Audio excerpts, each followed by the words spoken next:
Hola David, Hola Daniel. ¿cómo estás? Muy bien, ¿y tú? Fíjate, nos quitamos la mascarilla y hace 2 milenios en el teatro se usaban las máscaras. Sí. Y ahora las máscaras las tienen otros en el patio de butacas, ¿no? Y había además un ritual de que no te la podías quitar públicamente, sino tenía que ser todo un gesto privado. Y ahora es pura liberación. Llegas ahora a Madrid, llega esta Antígona a estas naves del Español en Matadero, Madrid. Por cierto, un buen lugar con mucha historia también. Van cambiando un poco las esencias, ¿no? Pero se mantiene también un poco la estructura. En el caso de Antígona se estrenó en el Festival Internacional de Teatro Clásico de Mérida. Inauguró la última edición del Festival de Mérida. Mérida, Madrid está sirviendo también un poco de puente, ¿no? También con América. Mucha gente recuerda precisamente en Mérida hace 10 años otra Antígona. Sí, de Mauricio García Lozano. Que os conocéis. Sí, sí. Vosotros. ¿Te dieron un consejo? ¿Te dijo algo? ¿Te dijo, vas a llegar al lugar donde yo estrené Antígona? Como que lo compartíamos con emoción la conexión, porque además Elías González actuó en ambas Antígonas. Sí. Cosa que además Elías es un actorazo y un tipazo y un buen amigo ahora. Sé que también es buen amigo tuyo, además, me decías. Entonces nos daba mucha emoción. Mauricio es es, digámoslo así, una generación adelante de mí. Entonces, no solo con esto de Mérida, sino en nuestra actividad allá en México, es alguien con quien converso constantemente, a quien me acerco, de quien veo todo lo que hace. Y tenemos una conversación muy entrañable siempre sobre arte, teatro, actores. Fíjate que lo decías, que lo que sueñas, ¿no? Teatro, fútbol. ¿Qué opinaría un psicólogo de todo esto? Bueno, eso sale a otra gran área de mi vida. Tanto mi padre, que ya murió, como mi madre son psicoanalistas. Es una práctica a la que yo asisto rutinariamente desde hace tiempo. Y sí, como toda la psicodinamia y las operaciones del inconsciente y sus manifestaciones en la realidad, yo creo que es como el triángulo que te diría que termina de armar mi manera de concebir las obras y las motivaciones y la gente. Lo que diga, yo creo que les divierte mucho cuando les cuento mis sueños y dicen, bueno, cada quien. Tu creonte, en tu Antígona, Fernando Cayo, te define como un genio tranquilo, vocacional, implicado, meticuloso, exigente, pero no tiránico.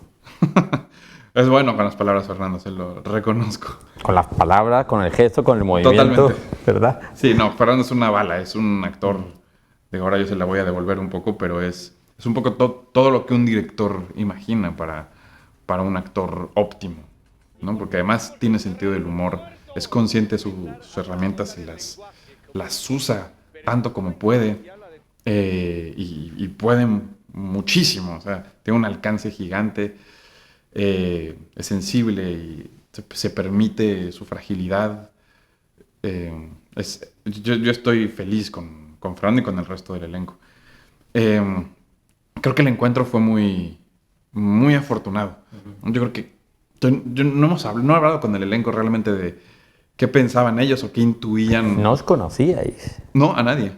A nadie. Conocía bien a Domingo, y un poco en él me recargué para que armara el elenco. Por supuesto me mandaba referentes de la gente que iba quedando y demás, pero básicamente le decía, bueno, pues ayúdame tú a armar el equipo. Y yo no sé exactamente qué es lo que pensaba el equipo de este director mexicano, del cual no tenía por qué saber nada que venía. Pero yo sí que estaba un poco, así como te cuento ahora que frente al estreno de Madrid estoy inquieto, pero inquieto bien, digamos, por qué es lo que va a pasar con esta sociedad y esta obra. Me pasaba desde el primer encuentro con los actores, que decía, a ver si, no sé, si mi metodología no les resulta anacrónica o no les resulta molesta o no les da pereza, o a ver si confían, a ver si mi sentido del humor hace clic con el suyo, y básicamente a ver si podemos trabajar bien. Ese es el gran temor, y felizmente muy rápido en el camino nos dimos cuenta que sí, que nos divertíamos, que nos emocionaba lo mismo, nos indignaba lo mismo, que podíamos tener discusiones en donde estábamos en desacuerdo, pero que podíamos discutir entre nosotros, que creo que es quizá de los logros más buscados hoy en día, buscar oponentes dignos en una discusión, ¿no? Y siento que entre el equipo lo somos. Y entonces, bueno, pues siento que son los ingredientes óptimos para hacer una obra y que todo el mundo se suba al barco y que queramos decir lo mismo y que seamos tan asertivos como se pueda con el golpe que queremos dar. ¿Antígona y Creonte son contrincantes óptimos también para una discusión? Pues es lo que trato de plantear en el texto, sin duda, que lo que imagino es que el espectador va a asistir a una increíble discusión. Esa es como la fantasía de esta obra, que vayan a un debate intenso, injusto, en términos de lo que hace Creonte y demás, pero fabuloso, un poco la conversación que yo fantaseo que tendría que ocurrir en la realidad y que de pronto por cierta tendencia general a ver las cosas en un código binario o en extremos radicales y la imposibilidad para encontrarnos en mitad de las diferencias y en un territorio lleno de grises, todo eso a veces no permite que esa conversación se dé. Y lo que quiero hacer con la obra es forzar, en tanto se forza la percepción del espectador en una obra de teatro, forzar a atender esa conversación, movilizar al espectador para que tome partido, para que de pronto antagonice con un personaje o con el otro, o con la obra misma, pero que se tenga que activar al espectador para decir esto tiene... Yo creo que esto es así, a diferencia de lo que parece decir este personaje, o insisto, a veces, a diferencia de lo que parece sugerir la obra, yo creo que la vida es así, o yo creo que la democracia funciona así, o yo creo que la conversación tendría que estar puesta en este lugar. Si eso se logra, estamos del otro lado, o sea, habrá sido un golazo. Sí, pero ojo que la polarización últimamente se lleva demasiado, iba a decir en España, pero en todo el mundo, ¿no? Sí. O tú estás conmigo o estás contra mí. Sí, sí, sí. Es brutal. Yo creo que la discusión en general da la sensación de que se ha superficializado. Yo creo que en buena medida por el fenómeno aplastante de las redes sociales y lo que provocan y lo que promueven y la esclavitud del algoritmo que hay detrás de ello. Y entonces sí, parecería que o sea, se han degradado una serie de cosas. Por ejemplo, la idea de cuestionamiento se ha degradado en ataque. La idea de la firmeza se ha degradado en agresión. Y entonces, al final del día, lo que eso provoca es mucho miedo frente a la conversación. Un gran fenómeno de autocensura social y en el arte, por supuesto, también. Y entonces parecería que la única motivación es no salir raspados en la conversación. Y eso lleva a aseveraciones obvias, fáciles, poco confrontativas, minimiza la voluntad hacia el riesgo. Y todo esto es relativamente sencillo de decir en este contexto, sí, y en una conversación, pero llevarlo a la escena y hacerlo operativo es casi un acto suicida ahora, ¿no? En Antígona, yo no sé si puntualmente estamos teniendo una conversación suicida en sí misma, ¿no? Que en otras obras podría reconocer que sí, que he buscado ir ahí, pero lo que sí en Antígona buscamos hacer es abogar en pro de que esas conversaciones existan, ¿no? Y con los personajes tratamos de desplazarnos de cierta idea habitual en donde Antígona es un emblema de civilidad y Creonte es un emblema de tiranía. Entonces, romper un poco ambos conceptos, ponerlos a jugar y después honrar el mito que por algo es tan poderoso y que nos interesa seguir contando esa historia también. Y que el mito nos viene acompañando desde hace 2 milenios también para seguir contando lo que nos ocurre hoy. Exacto, exacto. Fíjate que lo de dar sepultura a los muertos es un deseo de mucha gente, ya sea en España, en México, en Siria. Sí. Es otro de los temas también que se abordan aquí. O sea, que podemos llegar a comprender, ¿no?, mucho de lo que se narra. Sí, es brutal. En México en particular, pues la cantidad de desaparecidos que ha habido en los últimos años es... No sé, no hay palabras para describir el tamaño de ese problema y la cantidad de familias que de manera paralela al gobierno ante la falta de respuesta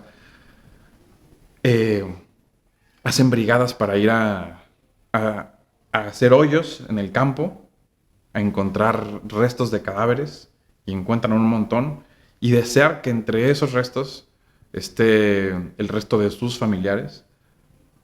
Todo eso para hacer justicia, por supuesto, para tener certeza sobre la propia sangre y para, en caso de que encuentren el resto de un familiar, poderle dar sepultura. Entonces, lo que transita el ser humano para poder hacer ese ritual es muy fácil de empatizar con ello desde la víscera, pero parecería muy complicado de comprender frente a la pregunta de ¿pero por qué tanto para eso? Bueno, pues porque hay algo primitivo que lo solicita y Antígona se mete con ello y por eso yo creo que el mito de Antígona es tan potente y tan vigente también.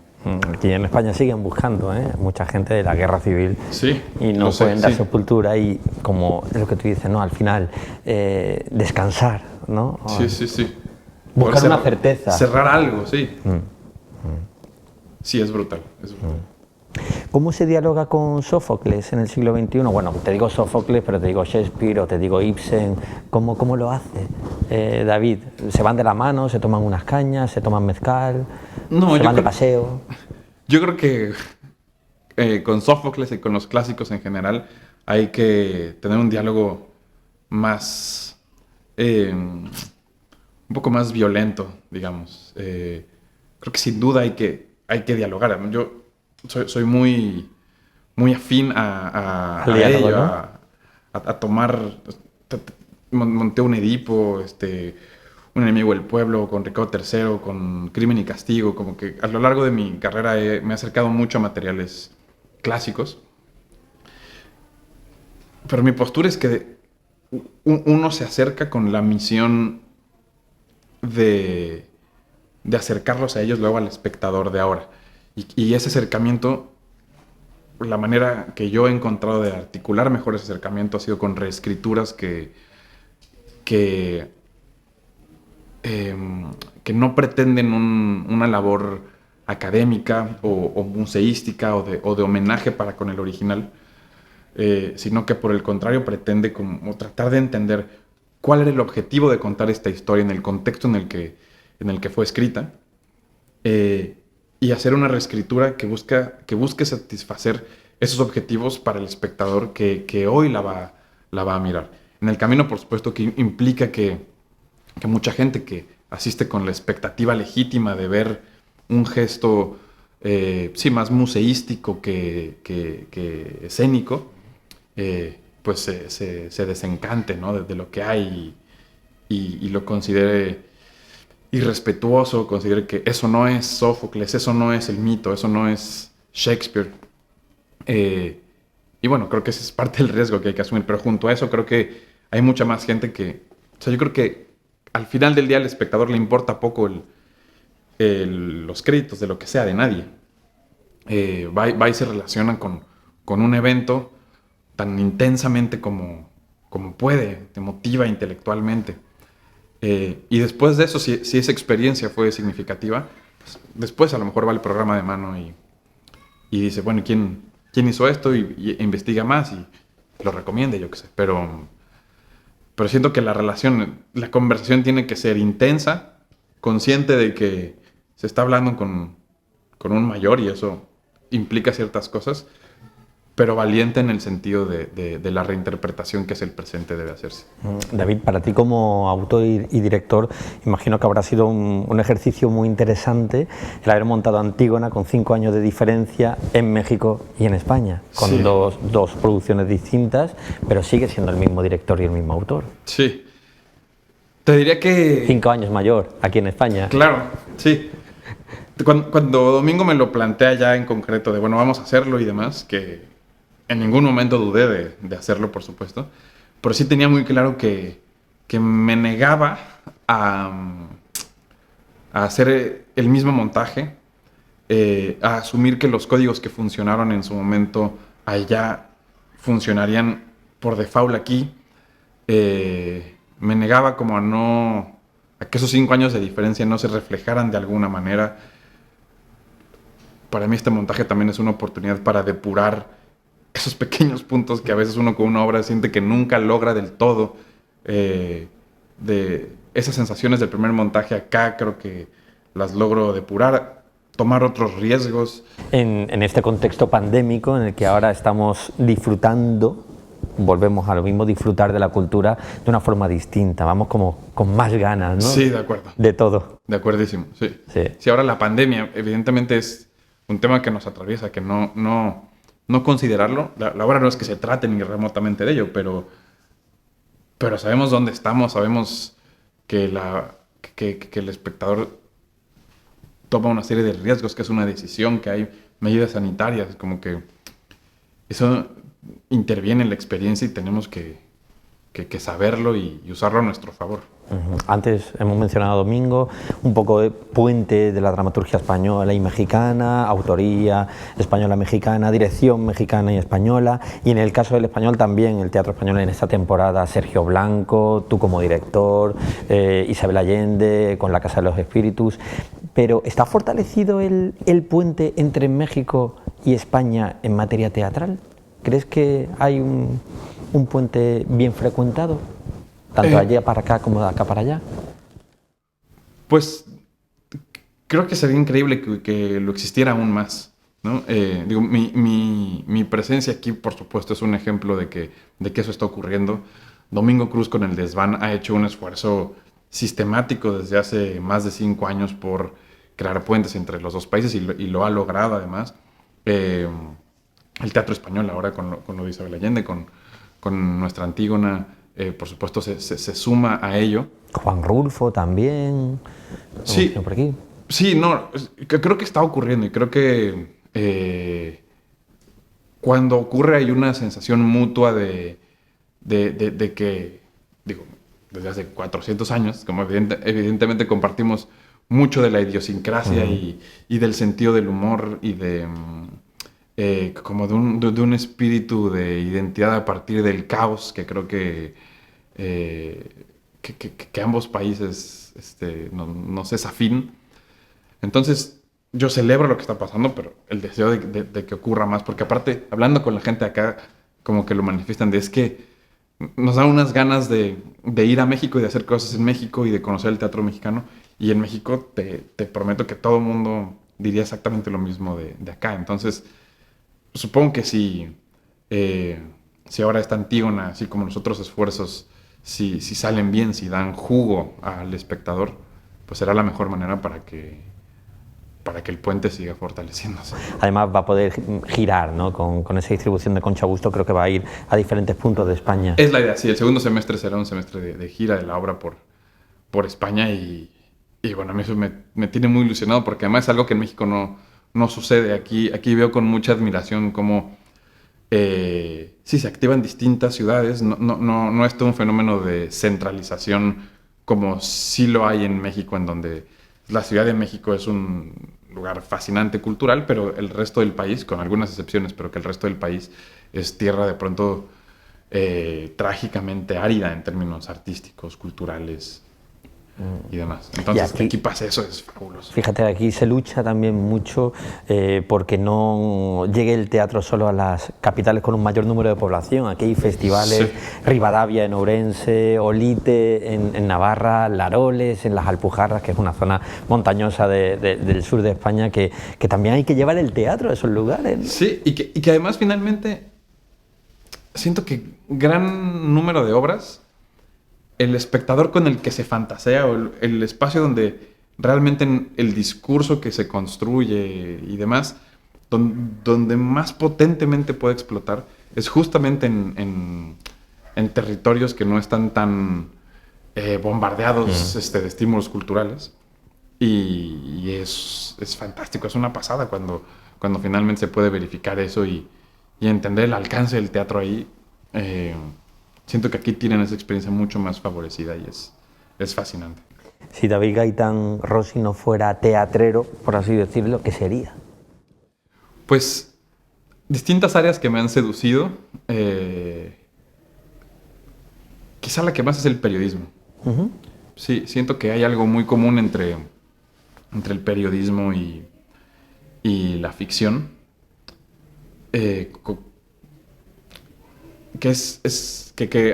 Son dos disciplinas que buscan obsesivamente la verdad. El periodismo desde lo concreto, desde los datos, desde el testimonio y la documentación, y el teatro desde el artificio de la ficción y con una sofisticación muy particular de la comunicación.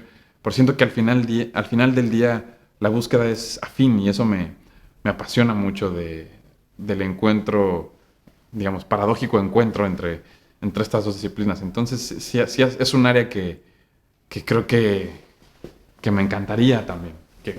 Quién sabe, quizás algún día termine por allá. Sí, tiempo hay. Y hablando de periodismo, ¿qué medio? ¿Prensa escrita, televisión? Porque yo siempre comparo mucho el teatro con la radio, ¿no? Que hay una viveza y una... No quiere decir que no lo sea ni el cine, o por ejemplo la televisión, ¿no? Pero que es como el proceso del ensayo. Hay que preparar también mucho, ¿no? Claro. Para llegar a la puesta en escena también radiofónica. Sí. La verdad es que nunca lo había pensado. Ahora que lo preguntas, como... O sea, si atiendo a mi vena actoral, por ejemplo, el estar en pantalla, ¿no? Y la performatividad de quien da noticias y cómo las da, creo que me podría atraer mucho. Por otro lado, por ejemplo, ni siquiera sé si estoy diciendo bien el puesto, pero como director editorial, y el hacer como una curaduría de qué noticias, desde qué ángulo, cómo se plantea, también es un puesto que fantasea. La edición sería el punto de vista del director teatral. Exacto, sí. Y por supuesto el lenguaje escrito me apasionaría mucho también. Contar una historia a partir de estos datos de tal manera que para quien la lee suceda una revelación, pues también es una vía que me entusiasma. Entonces no lo sé, pero como fenómeno siento que podría encontrarme en varias de sus aristas. Y desde esa posición, ¿dar respuestas o plantear preguntas? ¿Desde lo actoral? Sí. No, yo creo que plantear preguntas siempre. Siempre creo que tiene que ser, la respuesta a eso siempre tiene que ser plantear preguntas desde cualquier posición. Plantear preguntas al espectador. Quizá cuando estoy dirigiendo, sí que lo que busco es ofrecer certezas a mi equipo, ¿no? Porque entiendo que en parte ese es mi trabajo desde la dirección, dar certezas y ponerme como actor y ofrecer certezas desde ahí me ayuda mucho. Me hace mejor director, sin lugar a dudas, el ser actor y viceversa. Pero al final del día creo que el objetivo del arte tiene que ser preguntas para el espectador. Preguntas y seguir descubriendo cosas, como mira, este lugar que yo creo que tú conocías, las naves del Español en Matadero, Madrid, ¿no? Sí. Aquí mi primera experiencia en España fue aquí con La ceguera no es un trampolín, en una producción con Alemania en alemán. Luego, hace un par de años hice esa obra en México en español. Y es un montaje que queremos mucho. Y vinimos a las naves del Matadero, y yo creo además que estuve en estas oficinas de producción aquella vez. Me resultó un lugar familiar y cálido. Hay muchísimos recovecos y lugares aquí, Sí, así sí, que eso veo. si te parece nos ponemos la mascarilla y empezamos a recorrerlo. Fantástico, Vale. hagámoslo. Sí, Un placer. encantado.